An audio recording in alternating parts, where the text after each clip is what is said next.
hadir dengan begitu luar biasa karena pertolongan Tuhan yang dahsyat juga. Mari kita mau datang kepada Dia. Mari kita menundukkan diri, kita mau berdoa.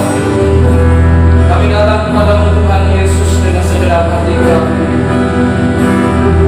Mari memberkati setiap ibadah kami ini Tuhan, dan memberkati instruksi dan jemaat yang ada di rumah yang sekarang Tuhan sedang bersama-sama dengan kami mengikuti ibadah ini. Kiranya Tuhan hadirat menjamah dari semuanya. Kiranya kuasa-Mu Tuhan melawat kami dan kami dipuaskan. Mari Roh Kudus Engkau berkarya bagi kami. Terima kasih Bapa, menyimpan nikmati Tuhan hadirat-Mu.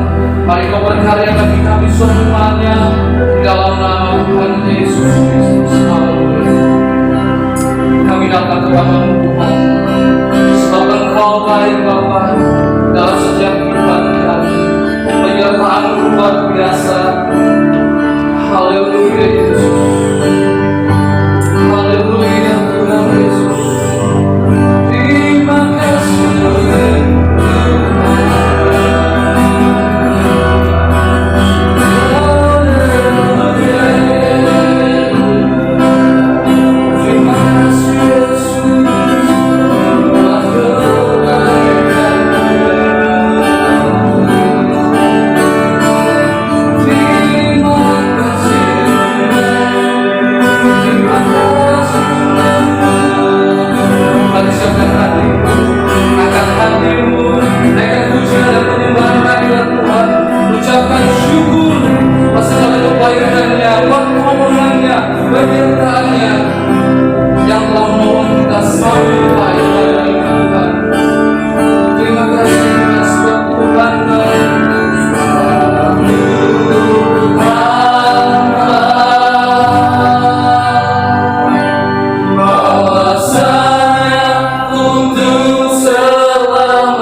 Hamba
Saat sore hari ini Tuhan kami datang kepada-Mu, menaikkan pujian dan pengagungan kehadirat-Mu Tuhan. Dialah Tuhan, kami yang ada di tempat ini, jemaat yang ada di rumah Tuhan, Engkau pun memberkati dan melawat mereka semuanya. Dan kiranya Tuhan, kuasa-Mu memuaskan kehidupan kami. Dan saat sore hari ini Tuhan, kami siap untuk memuji Engkau. Berkaryalah Roh Kudus, penuhi tempat ini Tuhan dengan hadirat-Mu. Jamah setiap umat-Mu, dan kami menikmati setiap kemurahan dan kebajikan-Mu. Di dalam nama Tuhan Yesus Kristus, dan semua yang percaya katakan amin. Puji Tuhan. Haleluya. Haleluya. Saya menyapa juga yang ada di rumah. Haleluya. Haleluya. Katakan kanan kirimu, Tuhan Yesus baik, sebab kebaikannya menolong kita semuanya. Haleluya. Suatu Tuhan baik.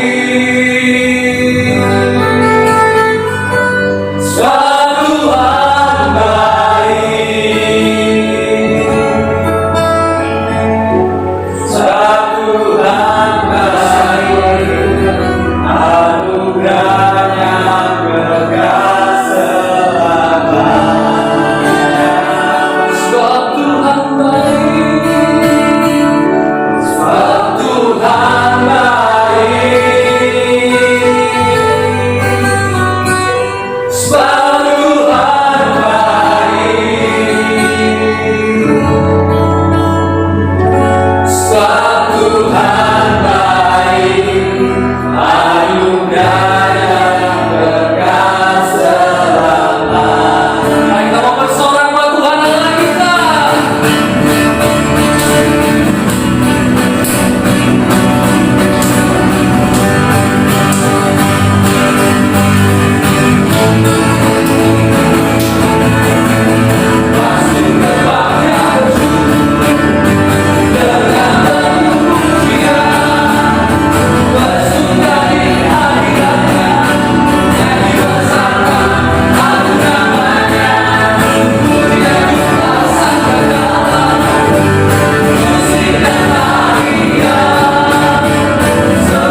kekuatan-Mu ya Allah.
Dia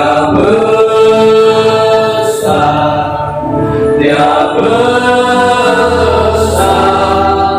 besar dan mulia,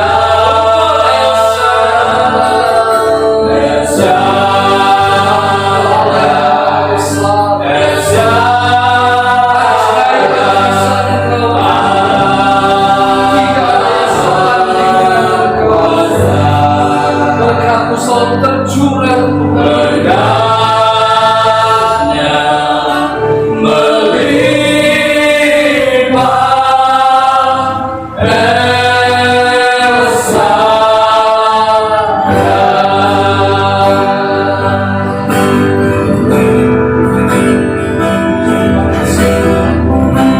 Seringkali Tuhan kami merasakan ketakutan, seringkali kami merasa sendirian. Padahal Engkau telah berjanji, Engkau tidak akan pernah membiarkan umat-Mu berjalan sendiri. Engkau yang selalu menggenggam tangan kami Tuhan. Itulah nama-Mu, nama yang ajaib, nama yang berkuasa, El Shaddai. Terima kasih Tuhan. Dan kami tidak akan pernah takut lagi Tuhan. Sebab firman-Mu Tuhan telah berjanji bahwa barang siapa yang mencari Engkau, maka mereka akan mendapatkan Engkau. Carilah kerajaan Allah, maka Engkau akan menemukan. Itulah Tuhan, janji Tuhan bahwasanya Tuhan yang akan memberkati kami. Terima kasih Bapa. Terima kasih Yesus. Terima kasih Tuhan. Tak usah ku takut, Allah menjagaku. Tak usah ku minta, Yesus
Bila mana hari Yesus memanggil masih pikiran kami Tuhan untuk menikmati hadirat Tuhan, untuk menikmati kasih setia-Mu Tuhan pada sore hari Bapa, beserta pemirsa yang ada di rumah ya Bapa. Bila ibadah pada sore hari Tuhan Yesus boleh menjadi berkat bagi kami semua ya Bapa. Di tengah-tengah badai yang terjadi Tuhan, biar kami boleh dikuatkan oleh kebenaran firman yang sebentar akan dibentangkan oleh hamba-Mu ya Bapa. Kiranya Engkau memberkati pada sore hari ini Tuhan. Kiranya puji-pujian telah kami naikkan ya Bapa, boleh jadi rupa yang harum di hadapan tiba saja Tuhan kami akan menerima berkat kebenaran firman-Mu Tuhan. Kiranya menjamah setiap hati kami, menjamah hati setiap pemirsa yang ada Tuhan, sehingga firman ini tidak berlalu begitu saja, tetapi firman ini boleh menjadi kekuatan kami Tuhan untuk mempunyai pengharapan di dalam Engkau ya Bapa. Terima kasih Tuhan Yesus, terima kasih. Kami serahkan hamba-Mu yang sebentar akan membenarkan kebenaran firman-Mu Tuhan. Kiranya Kau mengurapi oleh dengan darah-Mu, dengan kuasa-Mu ya Bapa, sehingga firman ini berkuasa untuk membentuk kami sesuai dengan kehendak-Mu ya Bapa. Terima kasih. Di dalam nama Tuhan Yesus kami terima kebenaran firman-Mu. Haleluya. Amin.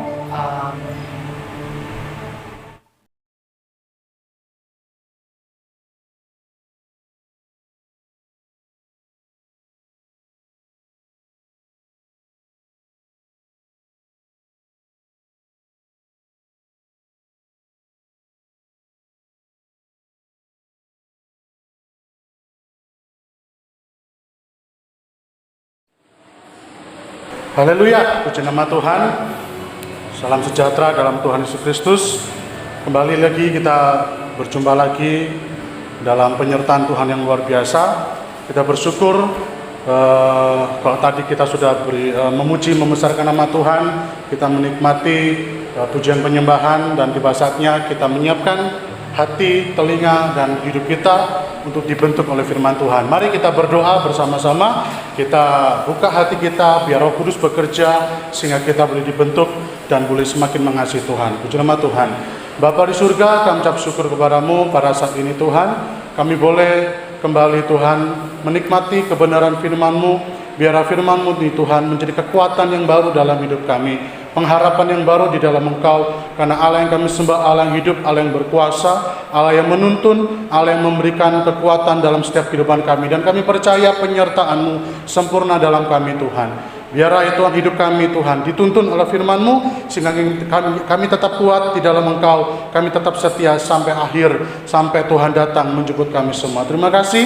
Kau rapi kami semua, Kau rapi hamba-Mu. Kemuliaan Allah mengurapi kami semua dari awal pertengahan sampai pada akhirnya. Pemberitaan firman ini Tuhan boleh menjadi berkat buat kami semua. Terima kasih.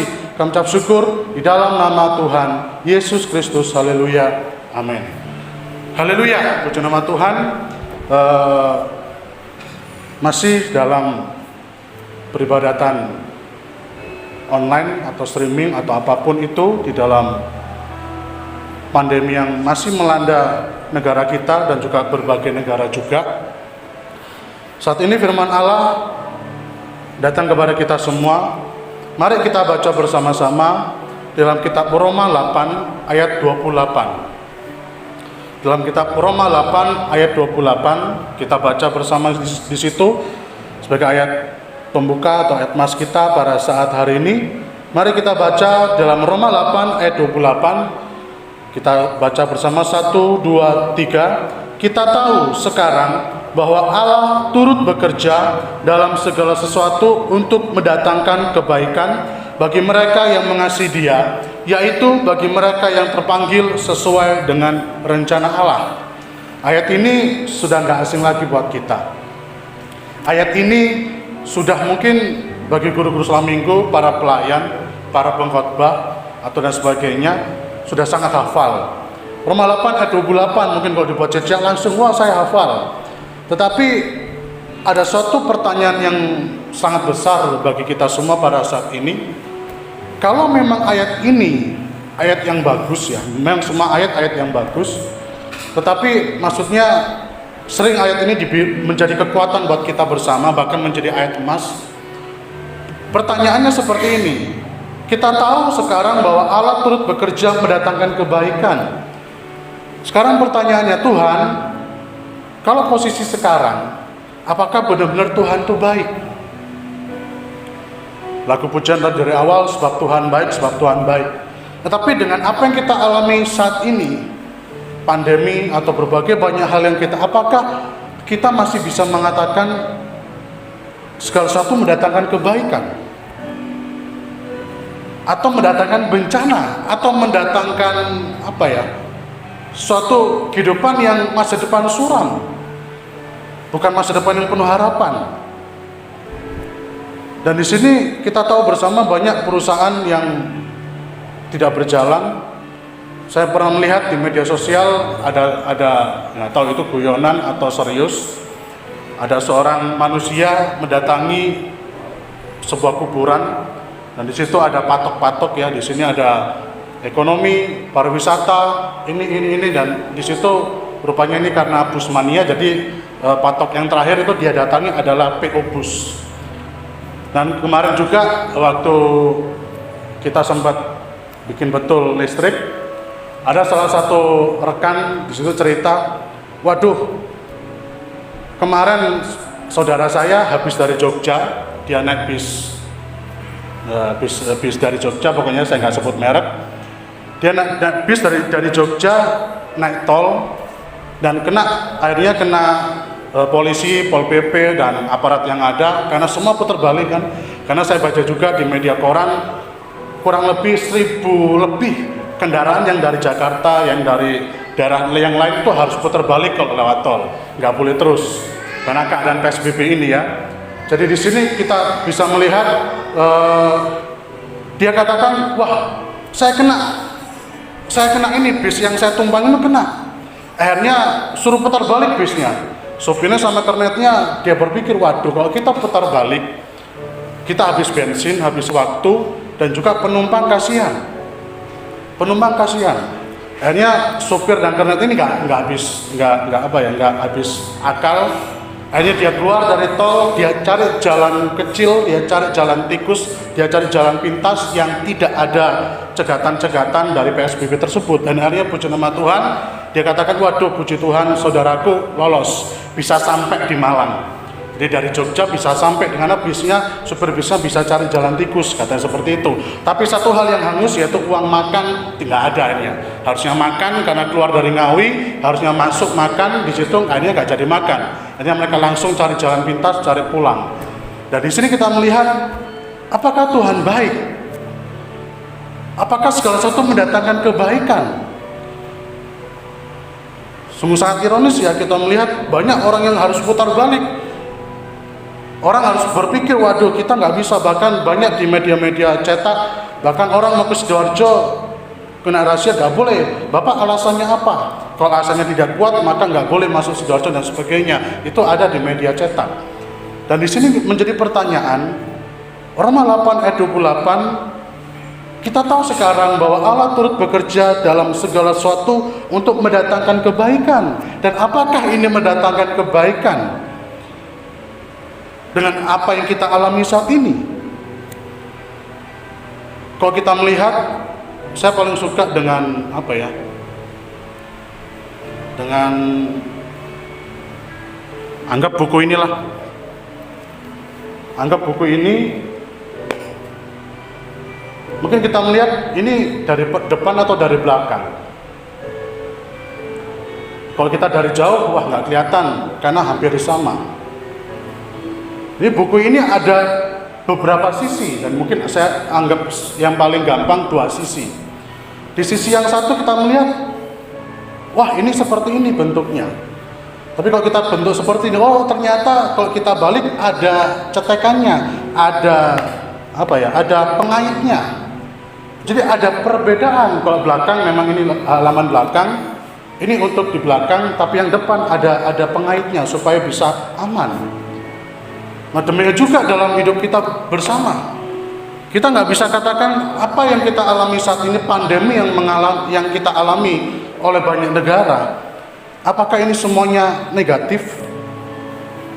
Apakah semuanya negatif? Apakah semuanya itu merugikan hidup kita?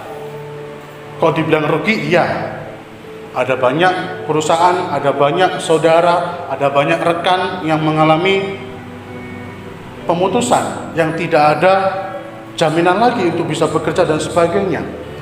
Atau mungkin PO juga, bos-bos pengusaha, mereka juga bingung. Kalau saya mempekerjakan, nanti kalau karyawan saya kena pandemi, nanti pabrik saya juga ditutup. Kalau ataupun saya bekerja, apa yang harus saya bayar? Dan kalau saya mungkin bisa membayar, tapi saya mau kirim kemana? Ada begitu banyak pertanyaan. Jadi di sini kalau kita kembali dalam firman Tuhan Roma 8, apakah Tuhan bekerja dalam segala sesuatu untuk mendatangkan kebaikan bagi yang mengasihi Dia? Saya nggak bertanya apakah Anda mengasihi, tapi saya percaya semua jemaat mengasihi Tuhan. Amin. Kita semua mengasihi Tuhan. Harus kita mengasihi Tuhan. Kita nggak pertanyakan saya mengasihi Tuhan atau itu jawaban Anda bagi Tuhan.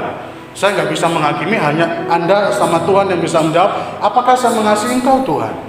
Dan itu akan sangat terlihat jelas di saat apa? Kita lihat ayat 31. Lihat di sana ayat 31 Roma 8. Sebab itu, apakah yang akan kita katakan tentang semuanya itu? Jika Allah di pihak kita, siapakah yang melawan kita? Ayat yang ke-32 sampai seterusnya ya. Ia yang tidak menyayangkan anaknya sendiri, tetapi yang menyerahkannya bagi kita semua, bagaimanakah mungkin Ia tidak mengaruniakan segala sesuatu kepada kita bersama-sama dengan Dia? Siapakah yang akan menggugat orang-orang pilihan Allah? Allah yang membenarkan mereka. Siapakah yang akan menghukum mereka? Kristus Yesus yang telah mati, bahkan lebih lagi yang telah bangkit, yang juga duduk di sebelah kanan Allah, yang malah menjadi pembela bagi kita. Ayat 35, perhatikan. Siapakah yang akan memisahkan kita dari kasih Kristus? Di situ dikatakan penindasan, kesesakan, atau penganiayaan, atau kelaparan, atau ketelanjangan, atau bahaya, atau pedang. Sekarang apa yang melanda dunia ini?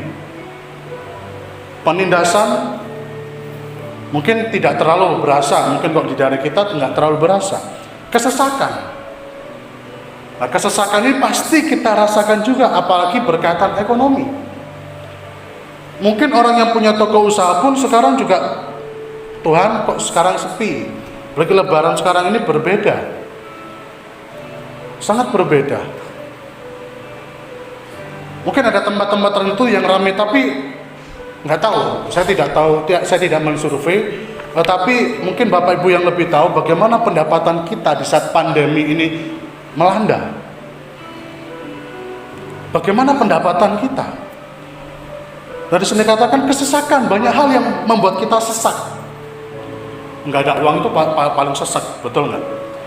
Rumah tangga nggak ada uang itu paling sesak. Di saat butuh sesuatu, lihat dompet, lah ciluk bahaya. Biasanya ada merah, ada biru, ada hijau, ada ini dan sebagainya, mejiku ibiniu. Sekarang kita buka, bim salah bim, kosong, bantu ya. Jadi apa, prok gitu. Ternyata dibuka, kosong lagi, nggak ada lagi. Kesesakan, lalu lanjut penganiayaan. Penganiayaan mungkin nggak terlalu berdampak juga bagi kekristenan di tempat kita. Orang masih aman, orang masih menghormati. Lalu kelaparan, nah ini kelaparan juga sama berkaitan dengan ekonomi tadi. Nah, puji nama Tuhan, kalau masih ada hamba-hamba Tuhan yang masih tergerak menyisihkan sesuatu untuk menyumbang mereka yang terdampak. Diberkatilah keluargamu, diberkatilah pekerjaanmu, Tuhan pasti menolong. Dan di sini sangat berdampak untuk ketelanjangan. Banyak media sosial sekarang, wah luar biasa. Banyak yang terjadi. Ketelanjangan yang terjadi. Orang seperti kita ini kelihatan berpakaian, kelihatan seperti orang baik-baik, tetapi media sosial itu cukup menelanjangi. Dengan apa? Dengan mungkin status yang kita pakai, dengan perkataan-perkataan yang kita pakai di media sosial, itu juga bisa menelanjangi kehidupan kita tanpa orang sadari. Atau banyak hal lah. Lanjut lagi supaya tidak terlalu panjang. Lalu bahaya. Wah bahaya ini. Masa depanku bagaimana? Lalu yang terakhir, atau pedang. Di sini pertanyaan kembali dalam Roma 8 ayat 28. Apakah Tuhan itu turut mendatangkan kebaikan? Apakah Tuhan turut mendatangkan kebaikan dari segala sesuatu yang kita alami? Dari segala sesuatu yang kita alami itu mendatangkan kebaikan buat kita. Mungkin pertanyaannya, masihkah kita mengucap syukur, Tuhan, Engkau sangat baik. Tuhan, terima kasih, Engkau sangat baik. Walaupun situasi seperti ini, Tuhan, Engkau sangat baik. Masihkah kita bersyukur? Masihkah kita bisa mengatakan Tuhan itu baik? Masihkah kita bisa mengatakan Tuhan itu baik? Kalau kita berkaca dari umat Israel, karena memang umat Israel menjadi pelajaran buat kita semua, di kitab Korintus, kitab Mazmur. Kalau kita baca di dalam kitab Keluaran pasal yang ke-13, Keluaran pasal yang ke-13, Keluaran pasal yang ke-13 ayat yang ke-17 18, kita melihat di sana sampai ayat 22 kita akan perhatikan. Keluaran 13 ayat 17 sampai 18, Allah menuntun umatnya. Setelah Fir'aun membiarkan bangsa itu pergi, Allah tidak menuntun mereka melalui jalan ke negeri orang Filistin. Walaupun, perhatikan, jalan ini yang paling dekat. Sebab firman Allah, jangan-jangan bangsa itu menyesal apabila mereka menghadapi peperangan, sehingga mereka kembali ke Mesir. Ayat 18. Tetapi Allah menuntun bangsa itu berputar melalui jalan di padang gurun menuju ke laut Teberau. Dengan siap sedia berperang berjalanlah orang Israel dari tanah Mesir. Lihat, perhatikan ayat 17-18. Sebenarnya Tuhan bisa menuntun umat Israel keluar dari tanah Mesir menuju tanah Kanaan itu lebih cepat dari yang terjadi. Itu cuma hitungan berapa hari. Dan sedangkan kita tahu perjalanan umat Israel keluar dari Mesir menuju tanah Kanaan, tanah perjanjian itu 40 tahun kurang lebih.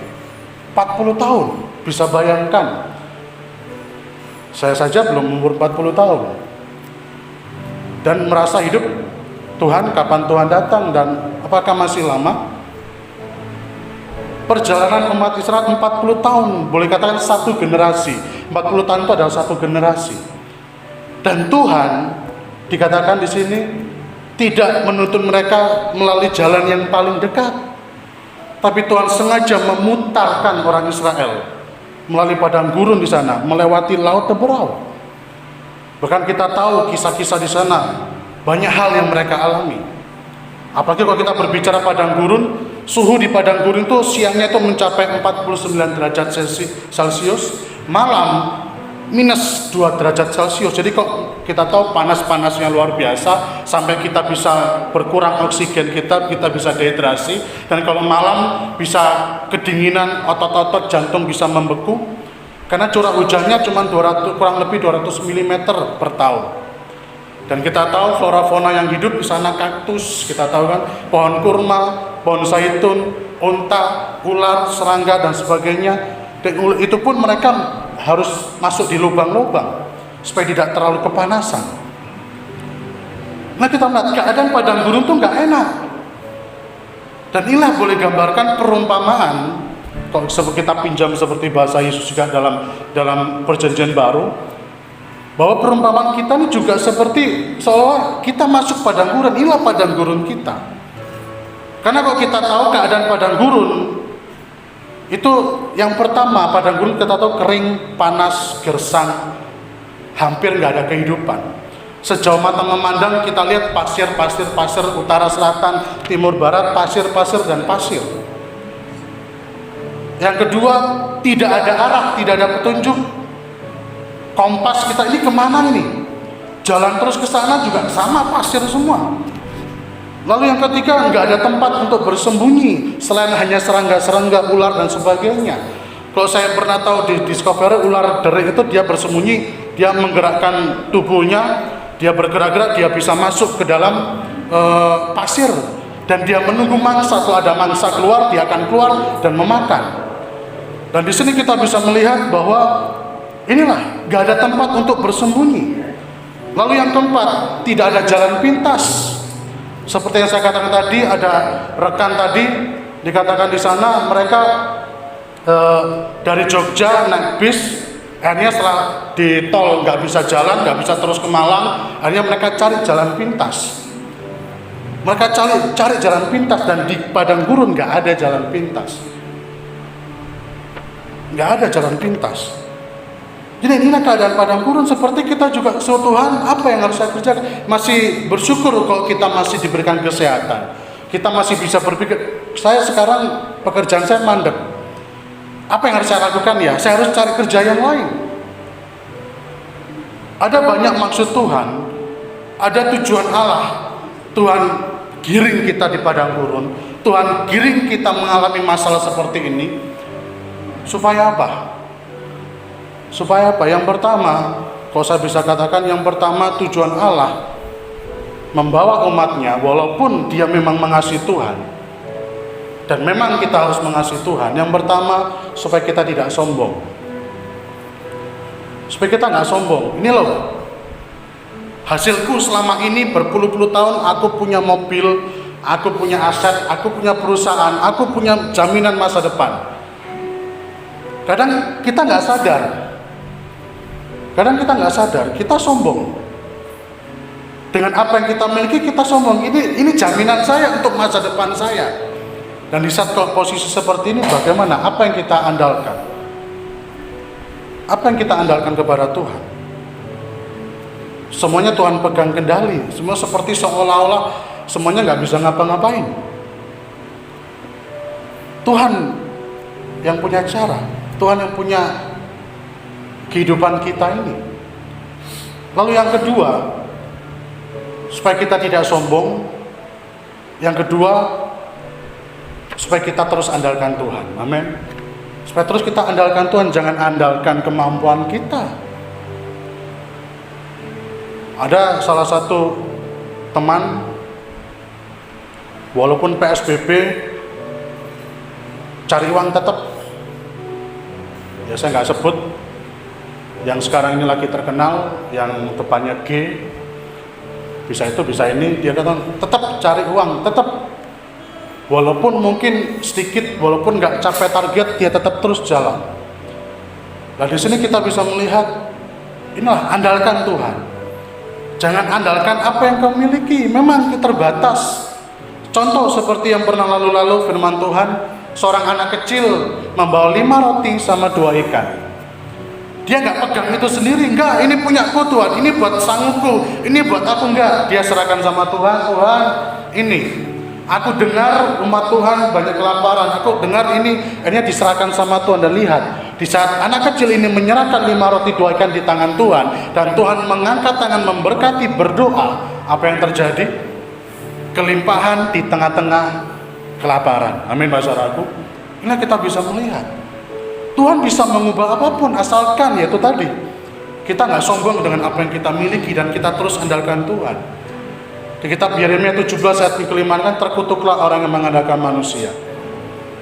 Dan jujur, saya pernah, yang paling saya ingat dengan kesaksian sedikit, saya pernah mengandalkan, benar-benar mengandalkan manusia. Dan apa yang terjadi? Manusia itu Tuhan singkirkan, Tuhan minggirin, tuh rasain.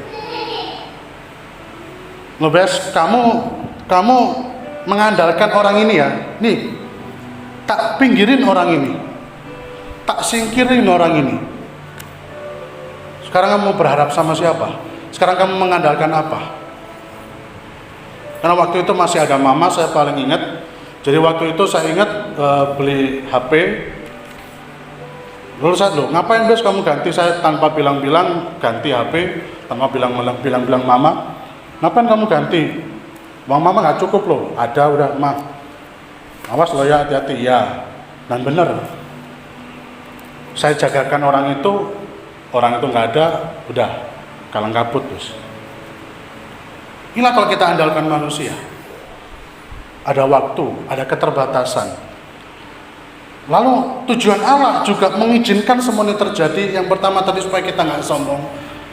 Karena sekali lagi tanpa sadar terkadang kita manusia ini sombong sama Tuhan. Disuruh ibadah nggak mau, ya kan? Disuruh ibadah malah online sendiri. Nah, kadang kan pernah saya statuskan online, offline. Disuruh ibadah, marah di ibadah di gereja online sendiri dengan yang lain, berkoneksi sendiri dengan yang lain, bukan berkoneksi dengan Tuhan. Jadi kadang kita nggak sadar, pekerjaan yang Tuhan percayakan pun itu kita nggak sadar, kita juga kadang sombong. Dan kadang di saat kita berdoa lalu dijawab sama Tuhan, kita merasa sombong. Doaku selalu dijawab sama Tuhan. Hati-hati. Hati-hati. Ada banyak hal dalam selip-selip tertentu. Terkadang kita menyombongkan keadaan kita. Karena aku mengasihi Tuhan, karena aku taat sama Tuhan, karena aku dekat dengan Tuhan. Tuhan nggak bisa disogok. Memang di saat kita dekat, hanya dekat Allah saja aku tenang. Hanya dekat Allah saja, tapi bukan berarti lalu kita dibedakan dengan yang lain. Lalu yang lain mengalami musibah, kita kata, aku anak istimewa ya. Aku anak istimewa Tuhan. Kalau yang lain mengalami masalah, kalau yang lain menghadapi penyakit, aku enggak. Hati-hati. Lalu kalau kita katakan Ayub mengalami masalah, Abraham mengalami masalah, Daud mengalami masalah, apakah dia bukan kesayangan Tuhan? Apakah mereka bukan kesayangan Tuhan? Paulus berapa kali mengalami penderitaan, berapa kali dicambuk, apakah dia nggak mengasihi Tuhan? Stefanus yang martir, apakah dia nggak mengasihi Tuhan? Hati-hati. Itu yang pertama, kesombongan. Yang kedua, andalkan Tuhan. Yang ketiga, Tuhan ingin memulihkan hati kita, yaitu apa? Miliki kerendahan hati. 2 Tawarik 7:14 di sana katakan, kalau umatku berdoa di sana, merendahkan diri, maka aku akan memulihkan. Kerendahan hati dengan rendah diri berbeda. Kerendahan hati itu walaupun dia nggak disopo, tetap bersyukur. Puji Tuhan, mungkin lagi ini. Tapi kalau orangnya rendah diri, di saat dia nyopo nggak disopo, waduh, ya wes, mentang-mentang aku gini, mentang-mentang aku gini, maka dia akan merasa kok ini ya. Padahal kita nggak tahu apa maksudnya, ada apa dan sebagainya. Orang yang rendah diri dengan rendah hati berbeda. Kita harus bedakan rendah hati dengan rendah diri. Dan Tuhan nggak mau rendah diri, Tuhan mau kita memiliki kerendahan hati, hati hamba. Kita hamba Tuhan di sekolah kitab Batu, kamu harus siap puji-pujian, kamu harus siap khotbah, kamu harus siap berdoa, kamu harus siap bersaksi, dan kamu harus siap tidak disuruh apa-apa. Di 5S yang paling terakhir nggak enak, siap gak disuruh apa-apa. Jadi siap, gak disuruh pun ya wes, oh ya wes.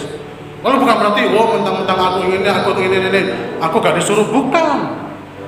Itulah kualitas hati hamba, walaupun gak disuruh ya udah. Karena aku datang, aku melayani untuk Tuhan, bukan untuk manusia, amin. Karena kalau kita tersinggung dengan kalau kita gak disuruh apa-apa, berarti Anda pengen tampil loh. Berarti kita pengen tampil, sedangkan orang yang memiliki kerendahan hati, walaupun dia cuma ngepel, cuma ngelus-ngelus bangku, itu ada upahnya, amin saudaraku. Bukan cuma yang WL di sini, wah haleluya. Bukan cuma singer yang wah semangat, hei, bukan gitu doang. Bukan juga pemain musik, tapi yang kita datang pun, yang mungkin datang paling pojok, atau mungkin kita di rumah nggak bisa ngapa-ngapain. Dan juga di saat kita, kalaupun kita angkat-angkat kursi meja lalu harga diri kita jatuh, enggak. Tuhan memberi upah bukan dari situ, tapi dari kerendahan hati kita. Apapun, kalau 3:23 kan, apapun yang kamu perbuat untuk Tuhan, asalkan dengan tulus hati, wah luar biasa, ada upah setiap apa yang kita lakukan. Karena tidak akan ada yang sia-sia. Ada upah bagi semangatmu, ada upah bagi pelayananmu, bagi setiap apapun yang kau kerjakan. Kadang ya teringat lagi kalau masalah ini, panitia kan kadang seperti itu kan. Panitia kalau lagi kacau, tulon kerjanya gini. Panitia kan kadang paling gampang dipaido. Siapa yang pernah merasakan ketua panitia? Wis paling gak enak. selalu disalahkan. Lek danane kurang iman, lek danane berlebih, oh foya-foya, bingung kan?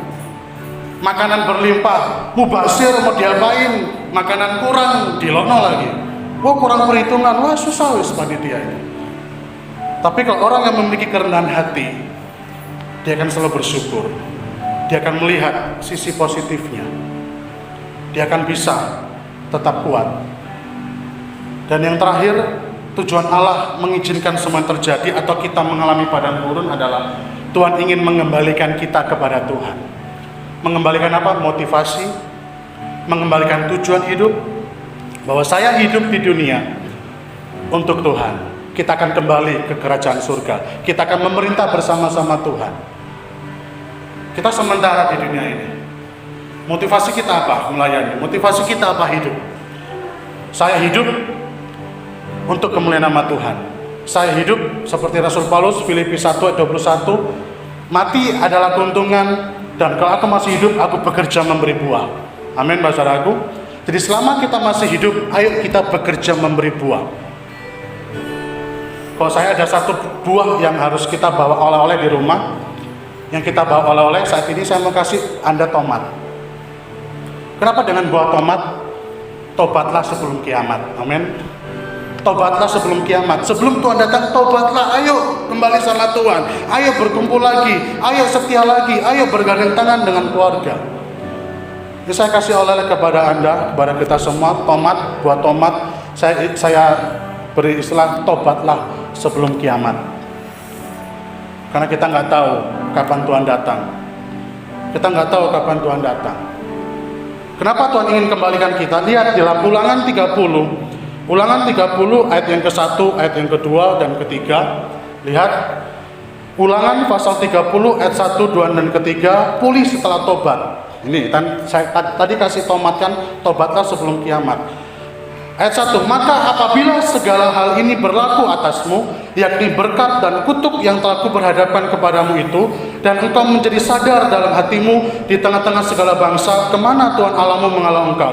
Ayat yang kedua, dan apabila engkau berbalik kepada Tuhan Allahmu dan mendengarkan suaranya sesuai dengan segala yang kuperintahkan kepadamu pada hari ini, baik engkau maupun anak-anakmu dengan segenap hatimu dan dengan segenap jiwamu, maka Tuhan Allahmu akan memulihkan keadaanmu dan akan menyayangi engkau. Ia akan mengumpulkan engkau kembali dari segala bangsa kemana Tuhan Allahmu telah menyerahkan engkau. Dikatakan Tuhan memulihkan kembali. Dan itulah menjadi tujuan Tuhan. Jadi melalui proses, melalui jalan yang seperti saya katakan tadi perumpamaan padang gurun, Tuhan ingin mengikis kesombongan kita. Tuhan ingin kita mengandalkan Tuhan lagi. Tuhan ingin kita memiliki kerendahan hati. Dan Tuhan ingin kita kembali sama Tuhan. Tobatlah sebelum kiamat, sebelum Tuhan datang.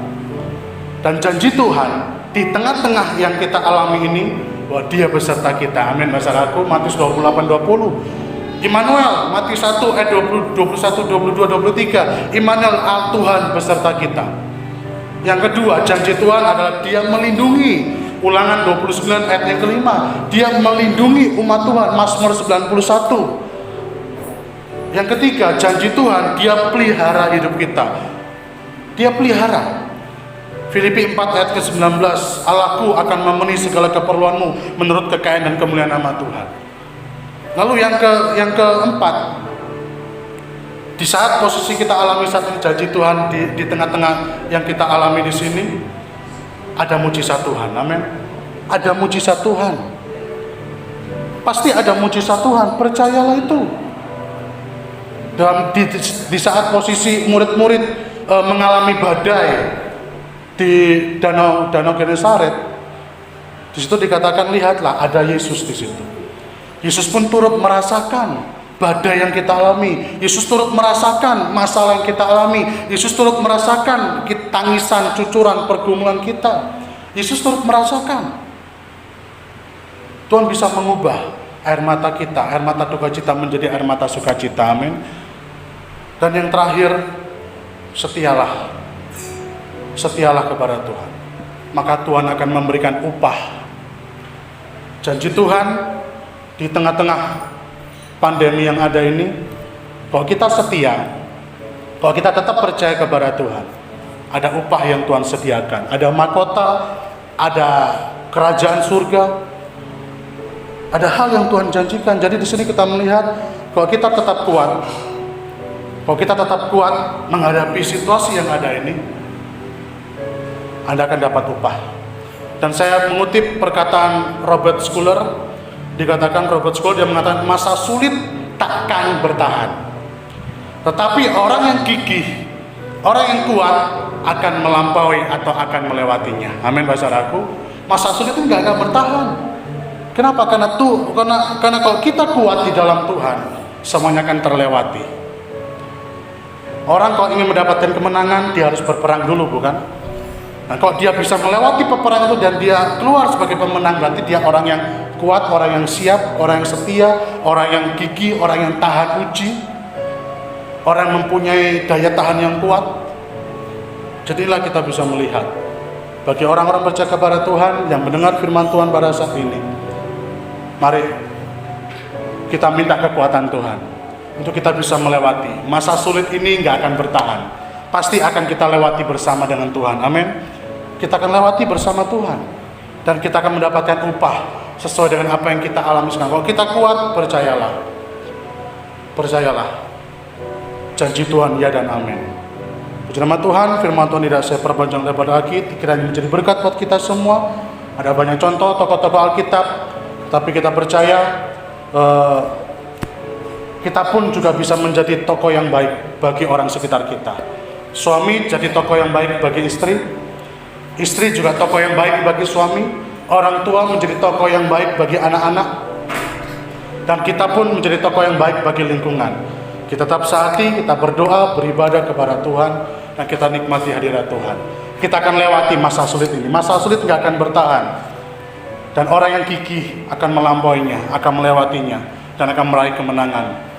Puji nama Tuhan, firman Tuhan menjadi berkat, menjadi kekuatan buat kita semua, dan kita akan berdoa dan kita akan menyembah kepada Tuhan. Kita memuji, menyembah Tuhan yang lagu ini mengatakan, bukan dengan kekuatanku, Kaulah harapan dalam hidupku.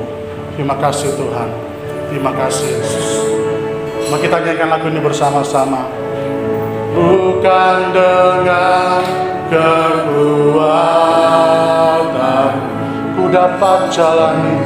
ku dapat jalani hidup tanpa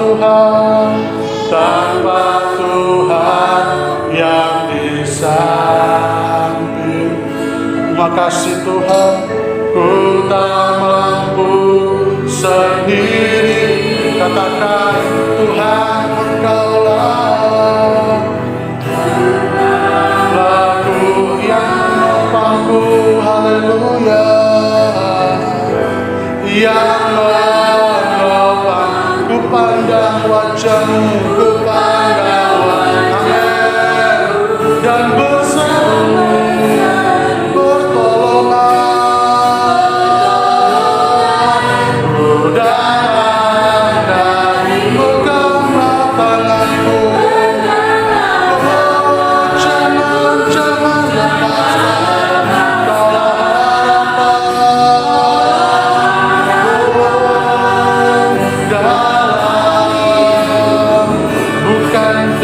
kekuatanku. Terima kasih Yesus. Bukan dengan kekuatan ku dapat jalani semua ini Tuhan. Terima kasih firman-Mu kami renungkan dalam hati, dan kami kuat di dalam Engkau Tuhan. Tanpa-Mu kami tidak bisa berbuat apa-apa Yesus. Kami perlu Engkau Tuhan. Katakan Tuhan, Kaulah kuatku, Kaulah yang menopang hidup kami, ekonomi kami, kesehatan kami, masa depan kami. Haleluya. Katakan, mari pandang wajah Yesus dan berseru pertolongan.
penyelamat hidup kami.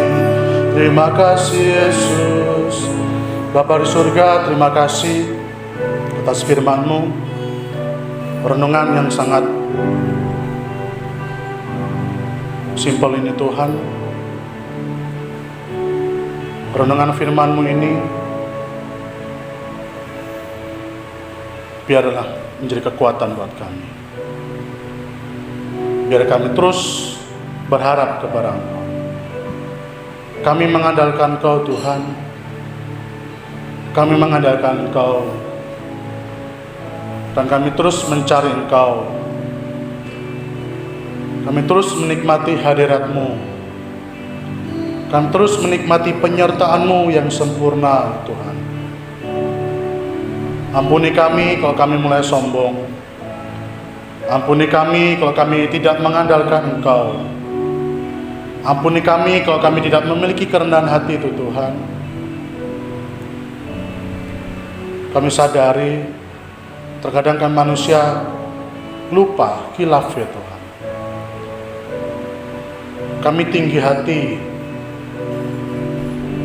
Terkadang kami tidak sadar Tuhan. Kami mengandalkan kemampuan ekonomi kami yang menjadi jaminan. Tetapi saat ini Tuhan izinkan kami mengalami pandemi di tengah-tengah situasi yang tidak menentu. Atau seperti orang Israel, kami mungkin di tengah-tengah padang gurun ya Tuhan. Tidak ada jalan pintas, tidak ada petunjuk.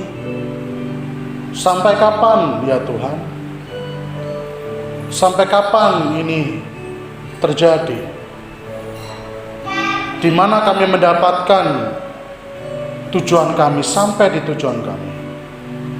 Tapi firman-Mu saat ini menguatkan kami semua untuk kami tidak terus putus asa. Kami tidak patah arang. Iman kami terus berpegang pada firman-Mu ya Bapa. Kami percaya pandemi ini pasti berlalu dalam nama Yesus. Semuanya pasti berlalu dan kami tetap kuat, tetap berpengharapan di dalam Engkau. Dan Tuhan pasti pulihkan keadaan ekonomi bangsa, ekonomi pribadi kami, ekonomi rumah tangga kami. Semuanya Tuhan pulihkan dalam nama Yesus, dalam nama Tuhan Yesus Kristus. Tuhan pasti menolong dan Allah turut bekerja mendatangkan kebaikan buat kami semua. Dan di saat seperti ini pun kami tetap melihat kebaikan-Mu Tuhan. Kami tetap melihat kebaikan-Mu. Tuhan masih memberikan kesempatan kami hidup. Kami masih bisa menikmati semua yang ada. Terima kasih Yesus. Dan kami terus melangkah bersama-Mu Tuhan. Kami terus berjalan bersama-Mu Tuhan. Sebab Tuhan sangat baik. Tuhan maha besar. Tuhan pengasih, Tuhan selalu mengampuni dan memaafkan kami semua. Ampuni kami Tuhan, kami mengandalkan Engkau, kami perlu Engkau. Berikan kekuatan-Mu selalu, curahkan damai sejahtera-Mu dalam kami. Terima kasih Bapa yang baik, kami ucap syukur, firman-Mu sudah selesai, tetapi Roh Kudus tetap bekerja dalam kami, untuk kami tetap berpengharapan di dalam Engkau. Tetap beriman sampai Tuhan datang. Kali yang kedua menjemput kami tetap setia. Dan kami masuk dalam kerajaan-Mu 1000 tahun damai. Memerintah bersama-sama Engkau ya Tuhan. Jangan sampai kami tertinggal. Jangan sampai kami tertinggal. Terima kasih Bapa. Terima kasih Yesus, berkati semua yang mendengar firman-Mu saat ini. Engkau memberkati rumah tangga. Engkau memberkati ekonomi. Engkau memberkati kesehatan, masa depan, pendidikan. Penuh harapan di dalam Engkau. Penyertaan-Mu sempurna bagi anak-anak Tuhan. Baik keluar masuk mereka Tuhan jaga, jauhkan dari mara bahaya, niat jahat orang dan kecelakaan. Tuhan cukupkan setiap Tuhan kebutuhan mereka menurut kekayaan dan kemuliaan nama-Mu. Tuhan berkati setiap umat-Mu yang mendengar saat ini. Tuhan pulihkan mereka semua. Bahkan buah kandungan Tuhan memberkati dalam tiap rumah tangga. Mereka memulihkan pekerjaan. Tuhan berikan yang terbaik. Tuhan berikan sesuai dengan kehendak-Mu. Kami percaya Tuhan, rencana-Mu indah buat kami. Kami tetap percaya dan mengandalkan Engkau. Terima kasih atas firman-Mu. Dan terimalah berkat kasih karunia Allah Bapa, dan persekutuan Tuhan Yesus Kristus, Anaknya yang tunggal, bersama tuntunan penghiburan Roh Kudus, menyertai kita dari hari ini, esok, sampai merata. Tuhan memberkati, dan kami terima semua berkat-Mu. Di dalam nama Tuhan Yesus Kristus, haleluya. Amin.